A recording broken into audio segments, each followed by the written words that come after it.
Hey, Josie. Hey, Richard. How are you doing this morning? I'm fine. How are you doing? Great. You were on a roll, just one after another, aren't you? Yeah, they're keeping me busy today. I am in love with, and I have to tease you a little bit, but about those H&R Block commercials that have come out.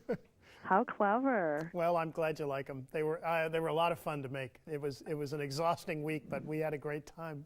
Are you such a dapper fella? I'm sorry? Are you such a dapper fella? I'm sorry, I didn't hear you. Dapper. Oh, dapper. I am. You know, the bow tie's mine. They've actually taken that from me, so. How nice. I love to see that. So I just had to tease you a little bit before we got started because I know, talking and discussing, money and taxes, I think people get a little bit anxious, nervous, because everyone wants to get the best return. Sure. On their refund. And I'm curious. I think that a lot of people now are wondering how the Affordable Care Act is going to affect their tax returns, what maybe they're missing, should they be doing their own taxes? And one of the things that I find is really fascinating is H&R Block has a really good service where, you could do the traditional route and see a tax preparer, or you could use the services at home and just go through H&R Block online. Is that correct? That is correct. That is correct. Our company ethos, if you will, is that we look at your life through tax and find out how we can help, and that includes sort of the gamut of products from do-it-yourself with live chat, there's something called the best of both that allows you to do the input and then turn it over to somebody who's specifically trained to do that. They can complete the return, evaluate it, get back to you with questions, and then of course we have the traditional meet with a live tax professional in an office. So we really want to help America get its $1 billion back. That's our goal this year. Tell us a little bit more about maybe what are some of maybe the more or most overlooked tax breaks that people aren't taking advantage of. Sure.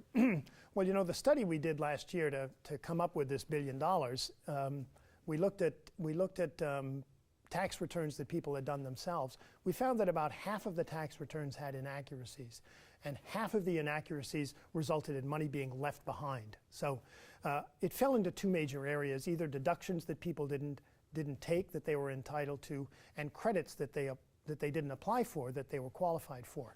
In the area of credits, we had, there are education credits that can be up to $2,500. Child tax credit can be $1,000 per child on your tax return.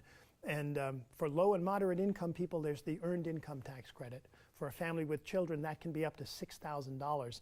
And if you want a scary statistic, 1 in 5 people who qualified for that return last year didn't claim it. So that's a lot of money. That's a lot of money, yeah.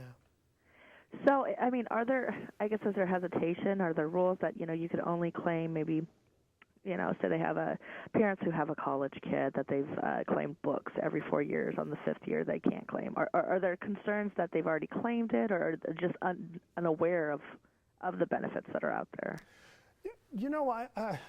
I don't intimately know the answer to that question, but my sense is that people don't know what's available to them. They don't know that they can take it. There is one credit, as you mentioned, that's only good for 4 years. That's the American Opportunity Credit.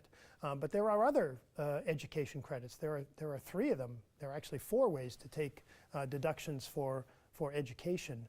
I think it's more that people don't know it's there. Something like the child tax credit, if you have a child, you pretty much qualify for that credit. So I don't understand it. The earned income credit's a little more complex. There are rules about what income is included in looking at that credit and who qualifies as a dependent on it. So that one, I think maybe people, I don't know. I think some people maybe shy away from it because they just don't understand. The biggest difficulty for me with do-it-yourself software is if you get to a place where you really don't understand the question and the only answers you're given are yes or no. That's kind of the way it works in that heuristic system. So I think it's mostly people unaware of what's available to them. So people can educate themselves, though, by reading up on the material that H&R Block or the IRS would provide, right? It's a possibility, sure. There's a lot of it. I think the problem is there's a lot of it, and people are hesitant to spend the time. H&R Block requires that we spend that we get regular hours every year of continuing education in order to be rehired. So, you know, that's why we refer to ourselves as tax experts. We spend time doing this. Not everybody does, and I think, you know, you have to ask yourself if you want to spend your money on and time on reading tax law, or if you want to go to somebody that already knows it. It's a choice. Now, in that, I'm wondering how exactly is the Affordable Care Act affecting our tax return? Right. Well, the Affordable Care Act has now been law for several years, phasing in. So the phase that's coming up, that has started now for 2014, is requiring that people have coverage. So that's the mandate. Pretty much everybody in the U.S. needs to have health care coverage. And if they don't have it, they're going to be paying penalties on their 2014 tax return. So the one you're filing about a year from now, that's when you're going to pay the money. We've developed a website that's called helpth.com. That's help-th. It's the concurrence, if you will, of help and health. It's a great resource. We've got written materials, live chat, telephone help. There's actually a method of enrolling. You can actually enroll in the program there.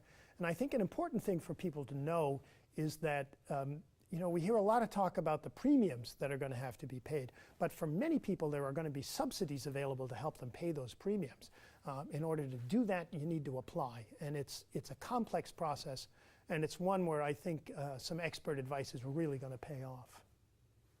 I appreciate your time this morning to kind of go over those two specific areas that I was looking at with tax returns. Are there other, you know, mistakes that are common, or any other thoughts and resources that our readers with Omaha.com should be aware of? Well, sure. I think, you know, the other area that we found the most mistakes is people who have a life change. Life changes, this is things like marriage, birth of a child, purchase of a home, retirement. These have really equivalent changes in your tax situation very often.